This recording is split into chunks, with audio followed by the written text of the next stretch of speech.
In this video, we're going to show you how to install the radiator cap on your Toyota Camry located on top of your radiator.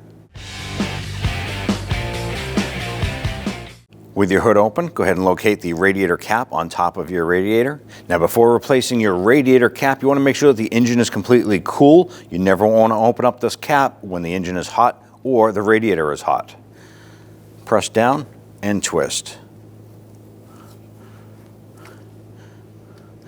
When you unlock this here, you want to make sure that the tabs themselves are released. And you go ahead and pop that off. Take your new cap, take the tabs, line that up on the radiator, press down, and then turn that clockwise until it locks into place. When only the best will do, demand TRQ. The only company that lets you view before you do. TRQ is committed to offering the highest quality aftermarket auto parts that are engineered for peace of mind. Thanks for using and viewing with TRQ.